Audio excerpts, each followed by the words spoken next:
Olá, pessoal. Tudo bom com vocês? Eu estou gravando esse vídeo sem a minha cara, porque hoje a gente vai fazer um trabalho um pouco diferente. A gente vai fazer uma aula um pouco mais teórica da nossa disciplina de arquiteturas, metodologias e ferramentas de apoio 1. O tema da aula de hoje, o objetivo da aula de hoje é a gente falar sobre arquitetura cliente-servidor e também, consequentemente, do nosso protocolo HTTP e HTTPS. Essa aula é bem bacana porque ela tenta explicar um pouco o que significa a internet como a gente conhece hoje. Eu não vou falar sobre a história da internet porque eu acho que vocês já tiveram uma aula sobre isso comigo, mas eu vou lembrar um pouco vocês sobre a arquitetura cliente-servidor que também já devo ter falado para vocês na história da internet. Tranquilo? Então, vamos lá. Arquitetura cliente-servidor, né? O protocolo HTTP e HTTPS. A definição de arquitetura cliente-servidor nada mais é do que uma arquitetura onde o processamento da informação é dividido em módulos ou processos distintos. Um processo é responsável pela manutenção da informação, o servidor. Normalmente, esses servidores são máquinas muito mais robustas do que a gente conhece. Ela tem uma memória RAM extensa, tem uma memória de HD grande, tem diversas interfaces de rede, né? Então não é apenas uma placa de rede, são várias placas de rede.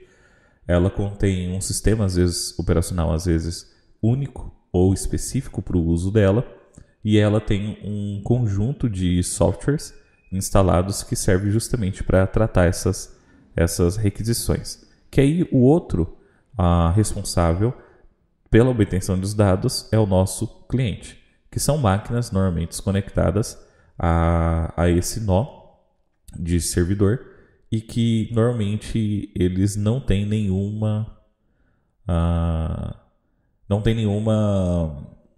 interface ou algum software próprio, né? Todos os dados que ele precisa está nas máquinas, nos servidores. Então ele normalmente a gente chama isso de terminal burro, né?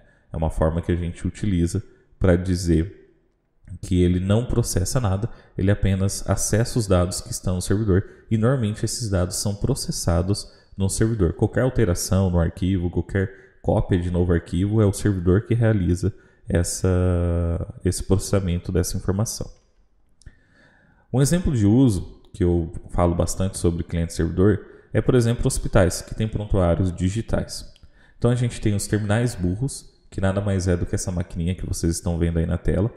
Ele é um computador de baixo desempenho, ele apenas serve para pegar a informação e mostrar na tela, então ele tem um processamento gráfico bem baixo, apenas para mostrar no monitor, e toda a informação que ele precisa está localizado no servidor, e que esse servidor, por sua vez, está fisicamente localizado à distância grande ou pequena dos terminais, mas estão conectados por uma interface de rede.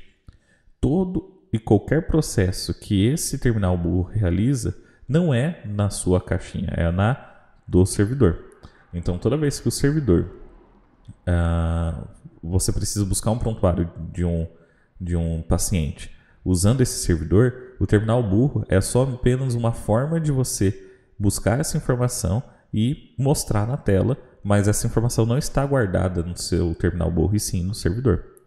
Então, dessa arquitetura cliente-servidor, a gente tem um certo padrão, onde você tem um cliente que requisita e um servidor que atende, tá? Então, eu quero que vocês guardem isso, porque a gente vai falar mais para frente quando for falar do protocolo. Tá, mas professor, a gente hoje não usa isso, né? Hoje a gente tem o nosso computador, que tem nosso HD, nossa memória RAM, nossa placa de vídeo, e todas essas informações estão no nosso computador. Não precisa de ter um servidor na minha casa para guardar essa informação. Então a gente vai ver algumas vantagens desse modelo. Vamos lá. Então a gente tem a vantagem de que a arquitetura cliente-servidor nos traz um recurso centralizado. O que é um recurso centralizado? Quer dizer que todos os recursos, seja banco de dados, arquivos, impressoras, tudo está conectado de forma centralizada nesse servidor. E todos os clientes que pedem essa informação ou querem essa informação precisam pedir para o servidor. Então a gente tem uma forma de evitar redundância ou até mesmo contradição de dados. Imagina que o seu computador tivesse uma cópia de um dado que está no servidor, um arquivo de texto, por exemplo, e você modificasse esse arquivo. Os outros nós da sua rede empresarial não teriam acesso a esse arquivo, ou se tivesse acesso a esse arquivo, talvez estaria errado com a versão que está no servidor. Tá? Então, na arquitetura cliente-servidor, a gente tem essa vantagem.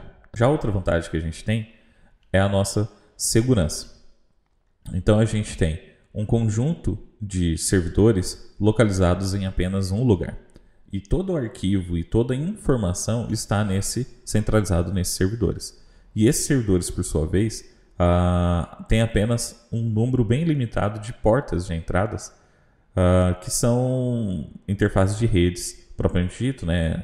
Cabos de redes conectados a eles. Então a gente tem um número bem limitado de portas de acesso, fazendo com que a gente consiga descobrir qualquer falha de segurança que o nosso serviço tem, o nosso servidor tem, bem mais rápido do que se a gente tivesse espalhado essas informações por todo o sistema da nossa empresa. E eu acho que eu já falei para vocês sobre outras formas de segurança que várias empresas fazem com esses servidores. Uma delas é colocar esses servidores dentro de uma gaiola de Faraday e apenas uma saída ou duas saídas dessa gaiola para tentar mitigar qualquer tipo de ataque que não seja fisicamente de você colocar um pendrive no servidor, mas sim por meio de ondas eletromagnéticas. Então é limitado esse tipo de acesso, é uma segurança, é uma vantagem, né, que você tem sobre o servidor fazendo esse tipo de acesso, né, esse tipo de arquitetura cliente-servidor. Quando a gente fala de arquitetura cliente-servidor, a gente não está dizendo de uma máquina específica, de um conjunto de hardware específico. Claro que tem as suas partes técnicas, mas a gente está falando de um modelo lógico da coisa, de como que eu vou guardar os meus arquivos, de como que eu vou buscar meus arquivos, de como que eu vou resolver algumas formas de acesso, tá? Mas a gente vai entender um pouco mais nos próximos slides. Outra vantagem é que a gente tem um gerenciamento facilitado. Então, da mesma forma que a gente tem como dar manutenção na segurança de forma mais facilitada por ter poucos pontos de acesso, a gente também tem um gerenciamento muito mais facilitado. Porque se um terminal burro queimar ou quebrar, ou sei lá, o HD queimar, eu posso ficar tranquilo. Meus arquivos estão centralizados no servidor e fazer a troca desse terminal burro é somente trocar a máquina e conectar o cabo de rede a essa nova máquina, facilitando assim. A gente não precisa parar o servidor, a gente não precisa reiniciar o servidor, é apenas plug and play, né? A gente desconecta esse terminal burro e conecta um novo terminal burro, ou até mesmo vou colocar um novo terminal burro, eu conecto esse novo terminal burro ao servidor sem ter nenhuma perca de desempenho, no sentido de tempo, né? De ter que parar o servidor para reconhecer o novo terminal burro e assim por diante. Agora, quando a gente tem algum problema no servidor, isso se torna uma desvantagem, porque aí a gente tem toda uma localização, né? Apenas uma localização do nosso servidor. A gente, sei lá, precisa trocar um HD de um servidor. Aí a gente acaba perdendo nesse quesito aí.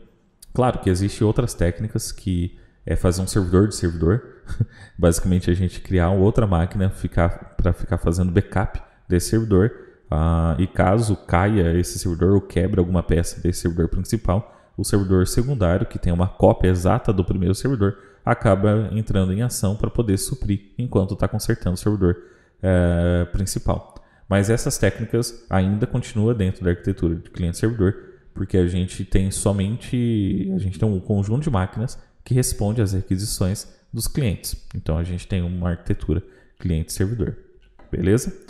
Só que pensando nisso, a gente também tem as nossas desvantagens. Ou seja, a gente tem um custo muito elevado, porque um servidor é uma máquina que ela precisa ser robusta. E por ser uma máquina mais robusta, ela precisa de um hardware caro.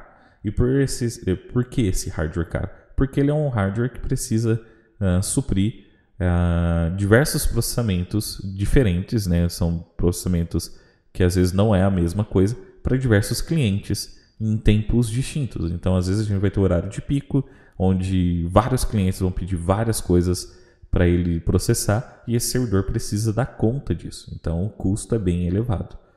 Normalmente, esse custo elevado ele é na casa de 20 mil, 50 mil, um servidor simples. E aí a gente tem servidores mais parrudos, que é em casa de 100 mil, 200 mil reais, que a gente precisa, às vezes, para colocar uma base de dados inteira, por exemplo, do hospital, né? O hospital que tem um prontuário digital, às vezes, precisa de uma máquina de 100 mil, porque são muitos médicos fazendo consultas diariamente e, ao mesmo tempo, vários médicos consultando prontuários para poder decidir se deve ou não deve dar tal medicação para o paciente, além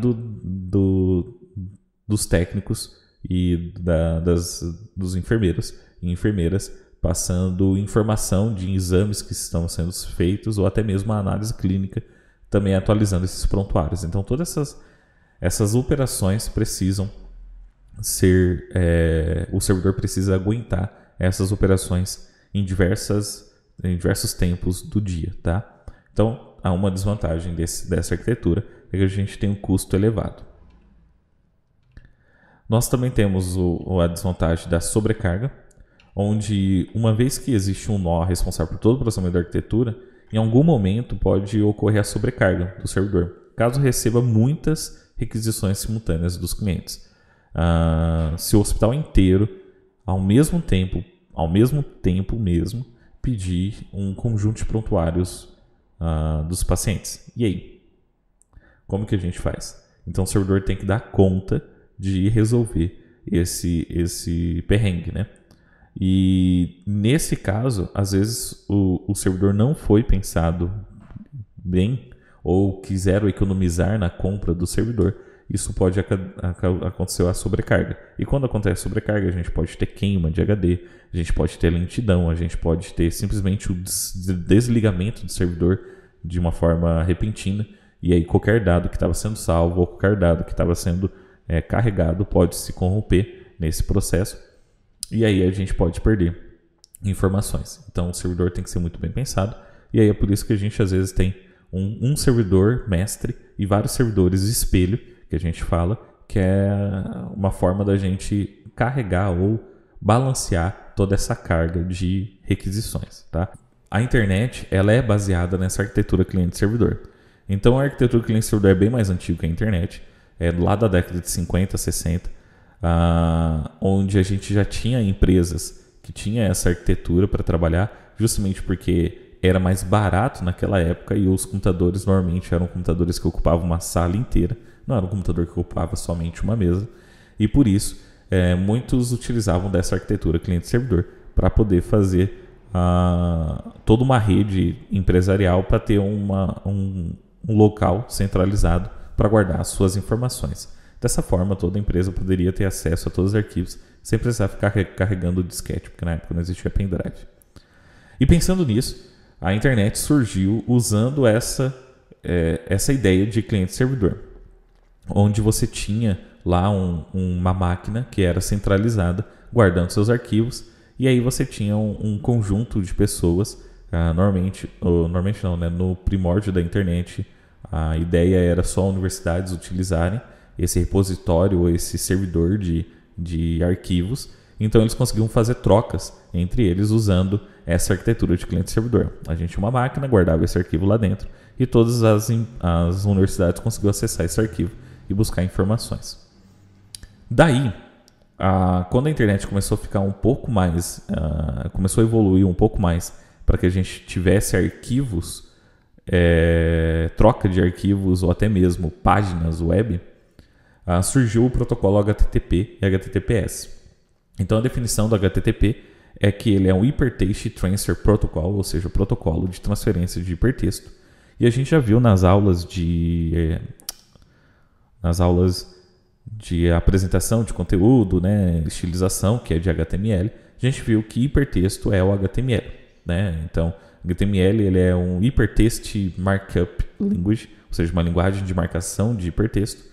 Então, nada mais é o HTTP do que um protocolo de transferências desses arquivos pela internet. que permite então a obtenção de recursos tais como os documentos HTML ou até mesmo arquivo de áudio, arquivo de vídeo, arquivo de imagem, PDFs, e é a base de qualquer troca de dados na web. E é um protocolo de cliente-servidor, ou seja, um protocolo para esse tipo de arquitetura específica de cliente-servidor. O que significa que as requisições são iniciadas pelo destinatário, geralmente no navegador da web. A gente vai falar um pouco mais de como funciona esse fluxo, mas a gente tem que entender que o HTTP e o HTTPS ele é só um protocolo que determina como que a comunicação entre um navegador web, por exemplo, realiza essa comunicação do navegador com o servidor HTTP e como que a gente acessa um site, tá? Então eu vou falar aqui bastante para vocês. Eu acho que eu já falei algumas coisas sobre isso, então eu vou falar mais um pouco mais específico, tá? Para que a gente possa continuar nossas aulas. Na próxima aula eu vou trazer para vocês um experimento prático. Ele não é um código, ele é apenas para a gente entender a fundo como que funciona. Então a gente vai simular requisições para esses servidores HTTP para a gente poder sentir como que funciona toda a requisição HTTP. Tranquilo? E aí eu vou explicar em vídeo como que a gente faz para fazer esses testes. É só uma forma da gente entender mais a fundo do que é essa requisição. Então a gente tem o nosso fluxo do HTTP. O nosso primeiro passo é que o usuário acessa o site pela barra de endereço do navegador. Muitos de vocês nem usam mais a barra de endereço do navegador. Vocês acabam entrando no Google, escrevendo o que vocês querem no Google e ele acessa o site, né? Quase ninguém mais agora coloca www.facebook.com. É mais fácil procurar no Google. Mas de qualquer forma, essas duas formas você está realizando sim uma requisição HTTP. Então, o usuário acessa o site pela barra de endereço do navegador. Por sua vez, o navegador abre uma conexão com o servidor que responde ao endereço digitado. Por exemplo, toda vez que você digita facebook.com no seu navegador, o que o seu navegador faz é abrir uma conexão com um servidor que responde àquele endereço facebook.com. É como se ele estivesse ligando para esse servidor e falando, olha, o tal usuário tal do navegador quer abrir uma conexão com você para acessar algum recurso do seu site. Beleza, então é o Facebook, ele dá ok. A partir desse momento, a gente ainda não tem nenhum envio de comunicação HTTP. Aqui é só uma conexão de rede, né? É um nível mais abaixo do HTTP. A partir do momento que o Facebook concorda em abrir essa conexão, o navegador então envia uma requisição HTTP para o servidor. A gente vai estudar um pouco mais a fundo o que é essa requisição HTTP, mas ele envia uma requisição HTTP. Nessa requisição HTTP vai um conjunto de informações, que essas informações são importantes para que o servidor saiba o que você está querendo dele, né? É como se fosse uma ordem de serviço. Olha, servidor do Facebook, eu quero acessar a página inicial do Facebook, porque o facebook.com vai para a página inicial do Facebook. Eu quero acessar a página inicial do Facebook. Isso vai escrito no HTTP. Claro que não escrito dessa forma, mas escrito usando um protocolo, uma forma sempre igual é feito essa comunicação. Beleza. Já do lado do servidor, então o servidor busca esse recurso que você quer, né? Então, por exemplo, eu quero a página inicial do Facebook, o servidor do Facebook vai lá, pega esse recurso que é a página inicial do Facebook, que é um HTML, devolve para você esse arquivo HTML e depois fecha a conexão, né? Então, o HTTP tem essa definição de abrir uma conexão, enviou essa requisição, respondeu a requisição, fecha a conexão. Toda vez acontece isso. O servidor o servidor devolve esse HTML e no seu navegador, por sua vez, ele pega esse arquivo HTML e transforma no que a gente vê no navegador. Então ele pega lá a tag H1 e vai transformar num texto de caixa alta com uma fonte específica, com um tipo de bold ou com algum tipo de caracterização que é feita pelo CSS e tanto pelo HTML e pelo navegador. Tranquilo? Então a gente tem esse fluxo do HTTP. Vamos lá para o próximo. Uma coisa importante que a gente tem que verificar é que toda vez que você faz uma requisição HTTP, você pode fazer essa requisição por meio do Chrome ou por meio de uma ferramenta que realiza essas requisições HTTP sem necessariamente você escrever o site, e você pode configurar, que é, por exemplo, o Postman, é um dos aplicativos que fazem isso, ou até mesmo por um script usando o Node.js a gente consegue fazer a nossa requisição HTTP. Só que toda vez que você precisa fazer essa requisição HTTP, você precisa de um endereço de um site. Normalmente esse endereço a gente começa com HTTP, o nome do site e assim por diante. Mas o nome correto desse endereço a gente chama de URL, que significa Universal Resource Locator, ou seja, localizador universal de recurso. Por isso que eu usei bastante a palavra recurso no último slide, para que a gente possa entender um pouco do que é esse recurso. Então o protocolo HTTP ele foi bolado e criado para que a gente possa encontrar recursos de formas universais dentro de uma rede gigantesca que é a nossa internet. Então, por meio desse URL, a gente consegue localizar o servidor, localizar o recurso dentro desse servidor, e o servidor, por sua vez, consegue devolver esse recurso para a gente. Beleza? E esse recurso pode ser qualquer coisa, pode ser um HTML, pode ser uma imagem, pode ser um PDF, pode ser vídeo, pode ser arquivos diversos, por exemplo, um instalador de um programa, enfim, pode ser várias coisas. O protocolo HTTP não é somente para o HTML, beleza? Vamos lá então. Então esse recurso URL, a gente vai desmontar ele em vários pedaços para que vocês possam entender quais informações a gente tem. Olha que legal. Quando o servidor recebe uma requisição HTTP do navegador ou do Postman ou de um script no JS, só pelo URL ele já tem um monte de informação para que ele possa localizar o recurso que você está pedindo. Então vamos lá. Dentro do URL a gente tem um protocolo, a gente tem host, a gente tem porta, tem caminho do recurso, carry string e fragmento. Beleza? Então a gente vai começar pelo primeiro, protocolo. Todo URL normalmente tem esse HTTPS ou HTTP na frente, no começo da sua URL.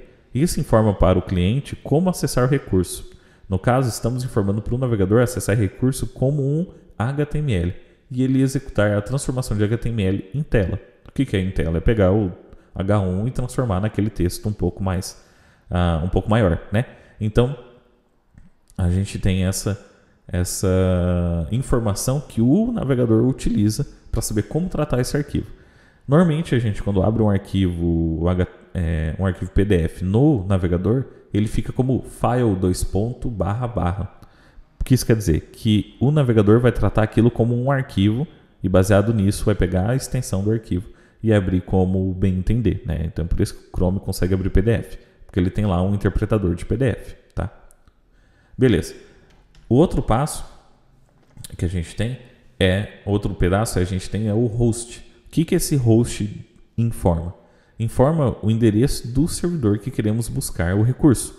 Algo como o endereço de um prédio cheio de sala, tá? Então imagina que o servidor do Facebook é um prédio cheio de sala, né? Vamos lá usar a nossa imaginação aí para analogia. Então toda vez que eu acesso, por exemplo, ead.fms.edu.br, eu estou dizendo para o meu navegador acessar o prédio do ead.fms.edu.br, e dentro desse prédio, que tem várias páginas, ou seja, várias salas, que são várias páginas do Moodle, eu vou acessar uma específica. Mas não é pelo host que eu acesso isso, e sim pelo caminho. Então a gente tem depois do nosso host, a gente tem o curse/view.php. Ou seja, informa onde dentro desse prédio que está o recurso que eu estou querendo acessar. Então ele fala assim para o site, olha, a pessoa está querendo acessar o recurso curso/view.php. Dentro disso, só que pensando nisso, seria complicado para quem desenvolveu o Moodle criar apenas uma página, criar várias páginas de curso para vários tipos de curso que pode existir. Então, pensando nisso, quem desenvolveu o Moodle criou uma página só chamada view.php, que representa o curso, e por meio da carry string informa para o recurso view.php um parâmetro de qual é o curso que ele precisa montar a página do curso. É o curso 16.369. Se a gente observar isso em outros cursos, vocês vão ver que outros cursos é outro ID. Então, olha só, quem desenvolveu o Moodle foi esperto. Desenvolveu um arquivo chamado view.php. Nesse arquivo, ele pega essa informação ID, faz uma busca no banco de dados pelo curso do ID 16.369, pega essas informações e monta aquela página que a gente vê quando acessa um curso. Monta as sessões, as aulas, os arquivos e assim por diante. Então, dentro dessa URL, a gente já tem várias informações que o servidor utiliza para fazer a resposta do recurso que a gente está buscando. Essa URL me diz que eu quero visualizar o curso de ID 16.369. Dentro do código do view.php, ele utiliza todas essas informações para fazer essa busca pelo recurso do curso 16.369. Tá bom? Vamos lá para outra parte. Só que quando a gente às vezes acessa um site, a gente vê isso também no URL, um hashtag e algum texto específico. Isso não é usado pelo servidor. Normalmente não é usado pelo servidor, mas sim pelo navegador, para procurar um elemento HTML com ID, sabe aquele ID igual do HTML, né? Section-1, no caso é o texto que está depois do hashtag, e posiciona a barra de rolagem a partir dele. É aquele âncora, eu acho que o A, né? A tag A você consegue também colocar um ID em vez de colocar um endereço específico ou um arquivo específico, você consegue colocar um ID do HTML, fazendo com que você consiga acessar ou fazer com que a barra de rolagem desça especificamente para uma seção do seu site. E aí esse fragmento normalmente fica lá marcado na barra de endereço, tá? Então a gente tem esse conjunto de elementos que formam uma URL. Então a gente tem o protocolo, o host, a porta, o caminho do recurso, carry string e fragmento. Não necessariamente todos têm que existir, né? Os que mais precisam existir é o protocolo e o host. O caminho do recurso normalmente é quando você começa a navegar por páginas ou recursos mais internos daquele servidor. O carry string normalmente é quando você precisa passar alguma informação para aquele recurso por meio da barra de endereço. Nesse caso do nosso EAD, eu estou passando qual que é o ID do curso que eu quero visualizar. E o fragmento normalmente ele é utilizado pelo navegador, ou quando você faz um site que a gente chama de single page application, né? Quando você consegue por meio de uma página só fazer um site inteiro, você acaba utilizando esse fragmento para poder acessar a parte específica do seu site. Uma coisa que eu não falei aqui foi da porta. E o que é essa porta? Essa porta nada mais é do que uma forma de você dizer em que porta do meu computador o servidor HTTP está rodando. Normalmente o servidor HTTP roda na porta 80 e os servidores HTTPS rodam na porta 443. E o navegador já sabe disso, é por isso que você normalmente não coloca o número da porta. Mas se o site usa uma porta diferente, você precisa colocar depois do host 2 pontos e o número da porta. Normalmente você não precisa, normalmente segue esse padrão justamente para que o usuário não precise, possa ser transparente para o usuário qual porta o servidor HTTP está usando. Beleza? Ok. Só que, além da URL, né, quando você manda uma requisição HTTP, vai esse conjunto de informação que vocês estão vendo aí. Então ele vai, além da URL, que está como URI, mas que é a mesma coisa, ele vai também qual é a versão da HTTP e vai um conjunto de informações no cabeçalho HTTP. Além disso, também vai uma informação chamada de verbo ou método HTTP. Porque às vezes você usa a mesma URL para formas diferentes de acessar aquele recurso. E a gente vai ver um pouco isso diferente. Então, o primeiro método que a gente tem é o método GET. Esse método é o mais comum e é o método que a gente utiliza sempre que vai acessar um site sem passar informação para ele. É um método de visualização. Por exemplo, quando você escreve google.com.br, por exemplo, ou só google.com, você está realizando uma requisição do tipo GET porque você está acessando essa página sem necessariamente passar nenhuma informação. Você só está acessando a página inicial do Google. Você não passou nenhuma informação para ele, a não ser que você quer visualizar a página inicial do Google, que é aquela página com Doodle e com a barra de pesquisa e o botão de pesquisar, tá? Beleza, então esse método é o mais simples. Qualquer site que você acessa usando o navegador sem passar nenhuma informação para ele, quando eu digo passar nenhuma informação, é você escreveu uma informação usando o teclado do seu computador, você está realizando uma requisição GET. Na próxima aula a gente vai ver um pouco mais isso na prática, tá? E a gente vai visualizar que a gente consegue às vezes acessar o mesmo recurso de maneiras diferentes com informações diferentes, beleza? E isso acontece também quando a gente está, por exemplo, acessando o nosso EAD e a gente vai fazer o login. A gente tem uma requisição do tipo POST. Não quando você acessa o formulário, mas sim quando você escreve o seu CPF, escreve a sua senha e clica em entrar no Moodle do IF, você está realizando uma requisição do tipo POST, que normalmente é um método utilizado para a criação de recurso ou para alterar o estado de um recurso. Por exemplo, você vai alterar o estado de que você não estava logado para estar logado no site. Então, quando você usa o POST, você está enviando um conjunto de informação no corpo da requisição HTTP, tá? Que eu falei que é uma parte da requisição HTTP, você está enviando essa informação.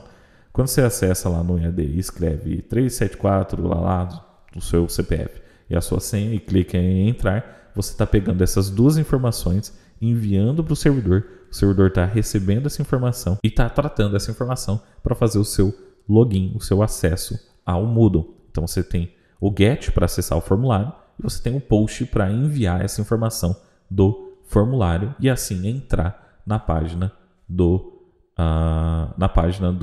inicial dos seus cursos, né, no seu painel. Além do POST, a gente também tem um PUT, que são parecidos, mas que normalmente o pessoal usa o PUT para editar um recurso. É quando, por exemplo, você está editando o seu perfil do Moodle. Então, você acaba utilizando o método PUT para que você possa enviar essa informação. Beleza? Isso é somente uma questão de semântica. Você também pode usar o POST para editar o seu perfil.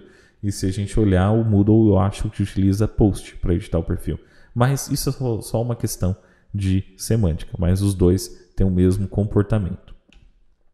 A gente também tem um método de remoção de um recurso que a gente, quando quer, por exemplo, remover uma aula que eu postei lá no Moodle, eu clico no botão de deletar aquilo, né, de remover aquele conteúdo, o meu navegador realiza uma requisição do tipo delete. Ele envia essa informação junto com todas as outras informações e isso é muito importante porque ele ajuda o servidor a entender o que eu quero fazer com aquele recurso. Eu quero só visualizar aquele recurso ou eu quero remover aquele recurso? Por isso que o método delete existe. Tranquilo? Beleza? E aí, uma vez que a gente faz essa requisição, né, é o último passo da nossa conversa de hoje, quando a gente faz essa requisição, ela é tratada pelo servidor, né, faz o que tem que ser feito, sei lá, buscar a informação no banco de dados, montar o HTML, enviar o HTML para mim. E quando ele envia esse HTML, ele envia essa resposta. Então a gente tem o código da resposta, a gente tem a versão HTTP, cabeçalho da resposta e o corpo da resposta. Onde que fica esse HTML ou esse arquivo de resposta que ele enviou para mim? Fica no corpo da resposta. E onde que fica a informação, por exemplo, qual é o tipo de arquivo que eu estou recebendo? Fica dentro do cabeçalho da resposta com o nome de content type. Então, se eu pedir um HTML, nesse content type vai aparecer HTML. Se eu pedir uma imagem, vai aparecer .png, .jpeg. Se eu pedir um PDF, vai aparecer PDF. Se eu pedir um docx, vai aparecer docx e assim por diante. Mas o mais importante, né, essas duas coisas. É o content type, que isso facilita para o meu navegador saber como tratar essa informação, e é o código da resposta. Então, toda vez que eu envio uma resposta do servidor para o navegador, eu tenho que enviar um código de resposta. Quando eu falo eu, é o servidor, tá? Então, quando o servidor responde, ele responde com esse código de resposta. O que esse código é? Informa para o navegador se a requisição teve sucesso, se a requisição não existe, né, o recurso não existe, que é o famoso 404. Se a requisição que eu enviei deu algum problema, algum erro lá no servidor, né? Às vezes a forma como envia essa requisição, o servidor não soube tratar e aconteceu uma exceção no servidor, tipo um erro de código mesmo. Ou eu tenho lá também um caso que pode acontecer bastante, que acontece bastante, de não autorização. Eu quero acessar um recurso que eu não tenho autorização para acessar aquele recurso e aí ele acaba dando esse erro de 403, por exemplo. Eu tenho erros do meu cliente. Às vezes o meu cliente que não soube fazer a requisição, o servidor negou a requisição porque o meu navegador não sabia fazer a requisição. Enfim, eu tenho um conjunto gigantesco de código de resposta. E esse código é importante muitas vezes quando a gente está fazendo uma requisição HTTP via código e não uma requisição via seu navegador. É importante às vezes a gente fazer tratamento de erro baseado nesse código de resposta. Isso a gente vai ver mais para frente, até mesmo na próxima disciplina, que é a disciplina de arquitetura 2, tá? Mas por hoje isso era isso, tá, pessoal? A gente tentar entender como que funciona esse protocolo. Na próxima aula a gente vai ver isso na prática. Eu vou passar para vocês um código feito em JavaScript e vocês irão instalar o Postman no computador de vocês para que a gente possa fazer testes de requisições HTTP, tá? E é somente para testar, não é nada absurdamente complexo, é apenas para a gente aprender e entender o que é o protocolo e a gente visualizar formas diferentes que a gente pode realizar essa requisição. Uma forma, como eu falei, é você acessar um site pelo navegador. Só que toda vez que você acessa um site pelo navegador, você está acessando usando o método GET. Quando você envia um formulário, você está usando o método POST. Quando você está removendo alguma coisa, você está usando o método DELETE. Isso que é bacana do HTTP. Ele é bem quadradinho para que a gente não precise ter interpretação dúbia, né? A gente sempre sabe o que está acontecendo naquela nossa requisição e a gente consegue desenvolver um servidor baseado nisso. Vocês devem ter visto esses verbos no Express, com .get, .post, .delete, enfim. Vocês devem ter visto isso já na disciplina de frameworks e que vocês vão entender um pouco mais com o tempo do que eu estou falando aqui. Beleza? Faça essa relação com a disciplina de frameworks, por favor, gente. Porque se eu passar para vocês desenvolver qualquer coisa, fica um pouco complicado. A gente vai acabar desenvolvendo essa disciplina, mas vai ser uma coisa um pouco mais simples, só que a gente vai desenvolver várias técnicas de desenvolvimento que garante um código limpo. Beleza? Fica para a próxima, então, a nossa aula prática. Hoje não vai ter nenhuma atividade, é só vocês assistirem, curtirem o conteúdo e entender o conteúdo, porque eu fiquei sabendo que vocês estão tendo bastante atividades por aí, tá? Beleza? Obrigado por tudo. Se inscreve, não se esqueça. Se inscreve no canal, curta, comente e valeu! Now the world don't move to the beat of this one drum.